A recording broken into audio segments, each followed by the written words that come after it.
ముఖ్యంగా ఈరోజు ఈ వీడియోని నేను మీ ముందుకు తీసుకురావడం వెనుక ఉద్దేశం ఏంటంటే, నేను చేస్తున్న పరిచర్య కొత్త వారికి తెలియాలి అనే ఆలోచనతో అయితే ఈ వీడియోని చేస్తున్నాను. అయితే నేను ఈ వీడియో చేస్తే కొత్త వారి దగ్గరికి వెళ్ళదు, కానీ వీడియో చూసే ప్రతి వారు కూడా దీనిని షేర్ చేయడం ద్వారానో లేదా యూట్యూబ్ అల్గరిథం ద్వారా మరి కొత్త వారి దగ్గరికి ఇది చేరితే గాను మరి నేను అనుకున్న ప్రయత్నం అయితే అంత ఈజీగా అది సాధ్యపడదు.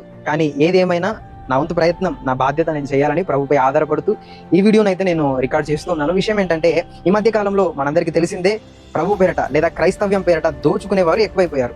వారి స్వలాభాల కోసం, సుఖాల కోసం అలవాటు పడిపోయి ప్రభువుని లేదా క్రైస్తవ్యాన్ని బూచీగా పెట్టుకొని మరి ఎన్నో అడ్డదారులు తొక్కుతున్న వారు చాలా ఎక్కువైపోయారు. ఇలాంటి నేపథ్యంలో ఇదిగో మాలా నిస్వార్థంగా ఏదైనా పరిచర్య చేయాలి అని అనుకునే వారిని కూడా మా గురించి తెలియని వారు లేదా కొత్త వారు అయ్యో వీళ్ళు కూడా అంతేనేమో అనే భావనతో చూసేవారు కూడా ఉండవచ్చు. అయితే మీరు చూసే దృష్టికోణంలో తప్పులేదు, ఎందుకంటే జాగ్రత్త పడాలి. అయితే ఈ రోజు నేను ఈ వీడియో ద్వారా మీకు నేను ఇస్తున్న ఒక వివరణ ఏంటంటే, మేము 2021 నుంచి unity in Christ trust and ministries అనే ఈ బ్యానర్ ఆధ్వర్యంలో మేమైతే 5 సంవత్సరాలుగా పరిచర్య చేస్తూ వచ్చాం. ఇప్పటి వరకు బాధితులు ఎవరైనా సరే బాధను మాత్రమే చూసి వారి బాధలను మేము దూరం చేసాం. మీరు యూట్యూబ్లోకి వెళ్ళి వీడియోస్లో కానీ షార్ట్స్లో కానీ చూస్తే ఎన్నో పరిచర్య కార్యక్రమాలు మేము చేసాం.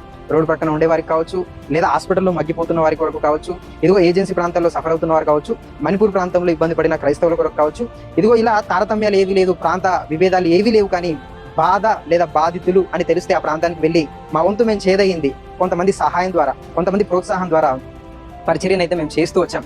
అయితే ఇప్పటికీ మేము ఈ హైదరాబాద్ ప్రాంతంలో ఎవరైనా బ్లడ్ కావాలి అని అడిగినప్పుడు, సుదీర్ఘ ప్రాంతం నుండి వచ్చి హైదరాబాద్లో సఫర్ అవుతున్నప్పుడు వారు ఎవరైనా సరే నిజం చెప్పాలి అని అంటే, నాకు తెలిసిన వాళ్ళే ప్రభువుని హేళనపరిచి లేదా ప్రభువుని దూషించిన వారు ఆపదలో ఉన్నారు అని అంటే కూడా స్పందించిన రోజులు కూడా ఉన్నాయి.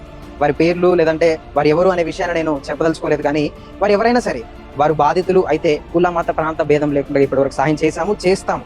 అయితే మా ఈ నిస్వార్థ పరిచర్యలో మీరు కూడా పాలి భాగం కావాలి అని అంటే మీరు ముందుకు రావచ్చు. ఇదిగో మేము చేసే ప్రతి పరిచర్య ఏదైనా మేము పబ్లిక్ గా డబ్బులు అడిగితే ఆ పబ్లిక్ గా డబ్బులు అడిగిన ప్రతి రూపాయికి కూడా లెక్క చెప్పడం మా యొక్క ప్రత్యేకత. గనక మీరు ఎవరైనా ఆలోచన కలిగి ఉంటే మీరు ఇచ్చే ప్రతి రూపాయి మాకు చాలా అవసరమే. ఎందుకంటే మేము ఈ జూలై 15వ తారీఖున మరలా ఏజెన్సీ 3వ ఏజెన్సీ పరిచర్య చేయబోతున్నాం. కనుక ఎవరైనా ఆసక్తి కలిగి ఆలోచన కలిగి ఉంటే మీ కష్టార్జితం, మీ చెమట రక్తం మాకిస్తే ఖచ్చితంగా మేము బాధితుల కోసం ఖర్చు చేస్తామని ఈ వీడియో ముఖంగా అయితే తెలియజేస్తున్నాము. అయితే మా పరిచర్యకు సపోర్ట్ చేసేవారు చాలా మంది ఉన్నారు.